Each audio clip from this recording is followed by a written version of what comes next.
আজকে বাংলাদেশে রাষ্ট্রীয়ভাবে এই প্রথম কোন একটি রাজনৈতিক দলের প্রতিষ্ঠাবার্ষিকী উদযাপন করা হচ্ছে। আপনারা আহ, আশা করি আশ্চর্য হবেন না এই কারণে, আজকে সকালেই যারা ঘর থেকে বের হবেন কিংবা অফিস আদালতে যাবেন কিংবা ঘরে থাকেন না কেন, খবরাখবর যারা দেখবেন, দেখবেন যে পুরো পরিবেশ পরিস্থিতি কে রাষ্ট্র বা অথবা বাংলাদেশ সরকারের পক্ষ থেকে এমন একটি নিরাপত্তা বলয়ের মধ্যে নিয়ে যাওয়া হয়েছে, যার মধ্য দিয়ে পুরোপুরি একদম অফিসিয়াল ভাবেই আজকের দিনটিকে রাষ্ট্র হিসেবে বাংলাদেশ কিংবা সরকার তারা বাংলাদেশ আওয়ামী লীগের এই প্রতিষ্ঠাবার্ষিকী উদযাপন করছে। আপনারা যতগুলো পত্র পত্রিকায় কিংবা মিডিয়াতে দেখেন, এই যে সেনাবাহিনী নামানো হলো, সেটা কি জন্য নামানো হয়েছে? রাষ্ট্রের সর্বোচ্চ নিরাপত্তা বলয় তৈরি করা হয়েছে। রীতিমতো যুদ্ধের পরিস্থিতি, অর্থাৎ সেনাবাহিনী, বিজেপি, র্যাব, পুলিশ যত কিছু আছে সবকিছু মোতায়েন করা হয়েছে।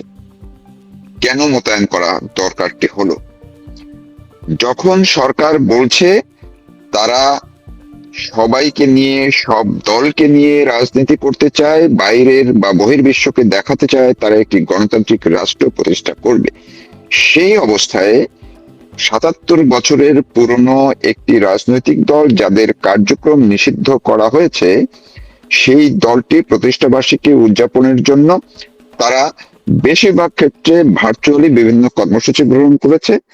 পতাকা উত্তোলন কর্মসূচি ঘোষণা করা হয়েছে, কিছু কিছু জায়গায় আলোচনা তারা কর্মসূচি দিয়েছে।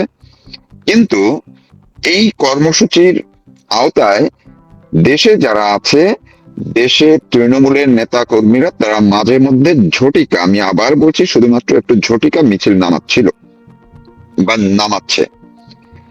তাতে করেই একদম রাষ্ট্রীয় নির্দেশ দিয়ে কাগজপত্র প্রজ্ঞাপন জারি করে সতর্ক অবস্থা জারি করে দিল সরকার, এবং কয়েকটি জেলায় সেনাবাহিনী মোতায়েন করা হয়েছে, তাও আবার ম্যাজিস্ট্রেসি পাওয়ার দিয়ে, অর্থাৎ বিশেষ ক্ষমতা প্রয়োগ করা জন্য তাদেরকে ক্ষমতা দেওয়া হয়েছে। সব মিলিয়ে ১ লাখের মতো আইন শৃঙ্খলা রক্ষাকারী বাহিনী মাঠে থাকবে। অন্যদিকে বিএনপিও তারা রাজনৈতিক দল হিসেবে সতর্ক আছে, সতর্ক থাকবে। আজকে ১১ দল, অর্থাৎ জামাতের নেতৃত্বাধীন এনসিপি টেনসিপি মিলে যারা আছে সবাই মিলে তারাও আজকে বিক্ষোভ কর্মসূচি করবে সারা দেশে।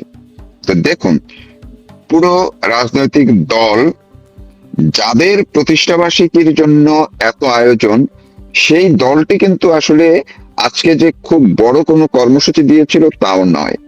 এমনও না যে তারা কোনো অবরোধ কর্মসূচি ডেকে বসলো কিংবা তারা কোনো হরতাল ডেকে বসলো যেখানে হয়তো নাশকতার আশঙ্কা থাকবে। বলা হলো প্রজ্ঞাপনে স্বরাষ্ট্র মন্ত্রণালয় যে নাশকতার আশঙ্কায় এই নিরাপত্তা বলয়ের তারা ব্যবস্থা করা হয়েছে, অফিসিয়ালি চিঠি দিয়ে প্রজ্ঞাপন দিয়ে সব জায়গায়। কিন্তু আওয়ামী লীগের তো কোনো হরতাল কর্মসূচি দেওয়া হয়নি, আওয়ামী লীগের তো কোনো অবরোধ কর্মসূচি কিংবা বিক্ষোভ কর্মসূচিও দেওয়া হয়নি। তারা প্রতিষ্ঠা বার্ষিকী উদযাপন করার কর্মসূচি দিয়েছে, কি পতাকা উত্তোলন করবে। তো যদি আওয়ামী লীগ আজকে ভোর থেকে বা সকাল থেকে যদি বিভিন্ন জায়গায় শান্তিপূর্ণ ভাবে তাদের কর্মসূচিটি পালন করত, উদযাপন করত, বড় জোর পতাকা উত্তোলন করে কিংবা কেক কেটে কিংবা এই যে এতদিন পর্যন্ত কিছু ঝটিকা মিছিল করছিল সেরকম কিছু ঝটিকা মিছিলও করত, তাতে সরকারের এত সমস্যাটি কি হতো? সরকার কি পড়ে যাওয়ার ভয় করছে যে আওয়ামী লীগ যদি পূর্ণাঙ্গ শক্তি নিয়ে মাঠে নামে তবে এই সরকার টিকবে না, এই ভয়ে সরকারকে পেয়ে বসেছে কিনা? অবস্থা দৃষ্টিতে কিন্তু একেবারেই তাই মনে হয়। আরো ইন্টারেস্টিং বিষয়টা, যারাই সরকারের ভেতর থেকে কিংবা বাইরে থেকে যে সেনাবাহিনী মোতায়েনের বুদ্ধিটি দিয়েছে আওয়ামী লীগের বা একটি রাজনৈতিক দলের প্রতিষ্ঠা বার্ষিকী ঠেকানোর জন্য, সেই খবরটি যে শুধু দেশের মধ্যে থাকে নাই, পুরো বিশ্বে ছড়িয়ে গেছে। আপনারা খোঁজ করে দেখুন, হাতে মোবাইল নিয়ে একটু নেট ঘেটে দেখুন, সারা বিশ্বের যত বড় বড় মিডিয়া আছে ইন্টারন্যাশনাল, সবগুলোতে এই খবরটি প্রকাশ করা হয়েছে। এবং সেইখানে আপনারা রয়টার্সে দেখবেন গতকালকেই এই খবরটি দেওয়া হয়েছে, সেখানে শুধুমাত্র আওয়ামী লীগ লেখে নাই, যেই শেখ হাসিনাকে উৎখাত করা হয়েছে আওয়ামী লীগের সভানেত্রী এবং বিদায়ী প্রধানমন্ত্রী শেখ হাসিনার নাম ধরে হেডিং করেছে যে শেখ হাসিনার দলের প্রতিষ্ঠা বার্ষিকী ঠেকানোর জন্য সেনাবাহিনী মোতায়েন করা হয়েছে। তার মানে বহির্বিশ্বে বা আন্তর্জাতিক মিডিয়া এখনো যে শেখ হাসিনাকে গুরুত্ব দিচ্ছে, বাংলাদেশ আওয়ামী লীগকে যে গুরুত্ব দিচ্ছে, তারা যে গুরুত্ব সহকারে এই দলটি এই নেতৃত্বকে বিবেচনায় নিচ্ছে, সেটি কিন্তু প্রমাণ করে দিল এই সরকার এমন প্রস্তুত, এমন নিরাপত্তা বলয় তৈরি করার মধ্য দিয়ে। গত 2-3 দিন পর্যন্ত যে বেপরোয়া ভাবে ধরপাকড় হচ্ছে, সেটিও কিন্তু আন্তর্জাতিক মিডিয়াতে চলে আসছে। তার মানে দেখুন, শুধু দেশে না, দেশের বাইরেও ওই যে আমাদের একটা কথা আছে না, যে যার বিয়ে তার খবর নাই, মানে প্রতিষ্ঠা বার্ষিকী হচ্ছে আওয়ামী লীগের, তাদের খুব বড় ব্যাপক কোনো আয়োজন যে তারা কোটি কোটি মানুষ আজকেই এই 23শে জুন মাঠে নেমে যাবে কিংবা ঢাকা শহর দখল করে ফেলবে, এরকম কোনো কর্মসূচি কিন্তু তাদের ছিল না, দেয়া হয়নি।